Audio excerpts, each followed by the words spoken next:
Hi, I'm Rob. And I'm Rob. And this is Ask Rob and Rob. Hello, everyone, and welcome to Ask Rob and Rob, the show where you get your property questions in and we give you some answers. The format is very simple. Each week we answer 2 of your wonderful questions. And if you would like to take part in the show, it is super simple. Let's give you a quick reminder of how you can get your question on the pod. Yes, give us a call, 013 808 00035, or go to propertyhub.net/ask. Leave us a voicemail and follow in the fine footsteps of Mike. Hi, Rob and Rob. It's Mike here. Amazing podcast. Thanks very much. You totally inspired me to get into property investing. I set my goals. I'm achieving my yields. And my question to you now is about exit strategies.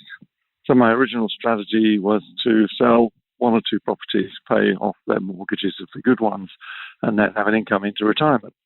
But with the economic situation changing, I'm just re-looking at that and trying to decide, do I sell everything? Do I aggressively buy more properties into my 80s?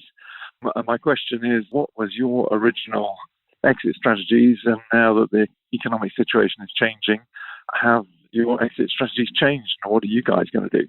Thank you. Mike, really good question. I think for me, you're right that the economy has changed in a big way. The end of the zero interest rate era is enormous. I'm not sure the world has fully come to terms with that yet. A lot of things that made sense when money is free no longer make sense when interest rates have got back to a rate that's more historically normal. But for me, property investment in the way that we do it, at least, is not one of those things. Our approach is just to buy really good properties in growing areas that can rent out easily and do that for a really long time.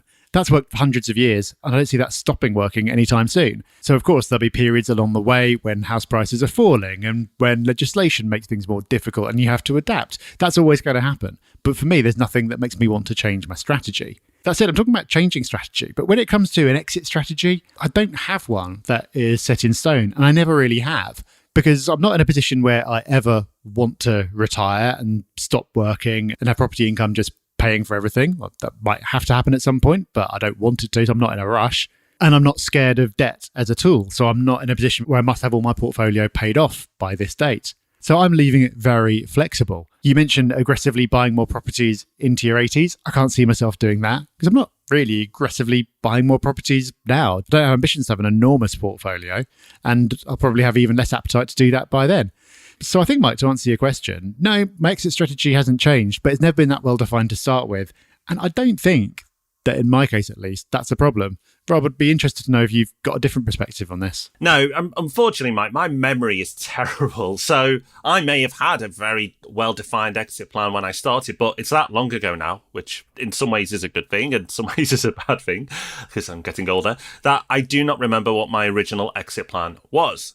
However, I can tell you what my thinking is today. And it is also a bit flexible. With my current portfolio, over the coming years, and I've started to do this, I'm recycling some of my properties, or maybe another way of positioning it is I'm playing Monopoly. Some of the properties I've owned for more than a decade now, and they are requiring more of my time and more of my money in terms of refurbs and things going wrong.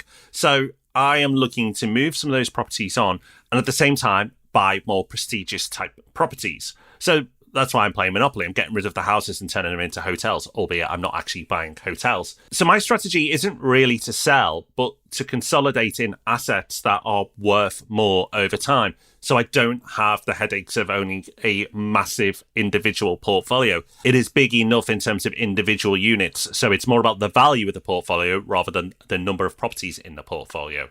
And like Rob, I'm happy to see this out for the long term. Maybe I'll do the same again in another 10 years and move these properties on and put them into blocks of apartments possibly and own entire apartment blocks. That would be nice. And we all got to have goals. So that could be next for me. But it's more about the progression of the portfolio rather than exiting it. Again, I'm not scared by debt. I know debt will be devalued over time. And if I set things up correctly, this could be a great legacy play as well for my children. So no intentions to sell, never really remembering an intention to sell. What selling I do is to transfer into the type of property that suits my strategy today. I hope that helps, Mike. Next up, we have a question in from Lizzie. Hi, my name's Lizzie. I'm interested in doing a buy-to-let in the Telford or Shrewsbury area, and I was just wondering about your thoughts on if that's a good place to invest for a buy-to-let. I was looking at properties around £200,000. Thank you. Lizzie, I'm pleased to say that I know both of these areas relatively well, and Shrewsbury is a lovely, lovely area, although I'm going to recommend you invest in Telford of the two. And there are a few reasons why. The biggest reason for me is something that you hear us talk about on the podcast over and over again, is fundamentals. For me, Telford has the better fundamentals of the two. So Telford is closer proximity to Birmingham. Shrewsbury, for me, is a bit isolated. It's about an hour from Birmingham on the train. You can get in direct, but the trains take about an hour. Whereas from Telford, it's only 40 minutes. And that, is significant. People will probably be willing to commute on a regular basis for 40 minutes. An hour's commute, well, especially in this day and age, that's going to be less attractive to a lot of people. So then you are more reliant on the local area and the local job market. Another thing we talk about on the podcast as well is the ripple effect. And I feel Birmingham will very much influence Telford in the future, and Telford will benefit from that ripple effect. Birmingham is going from strength to strength. But if you can't afford areas like Birmingham, you can look at surrounding towns that you feel may benefit from that ripple effect. And Telford certainly is a contender.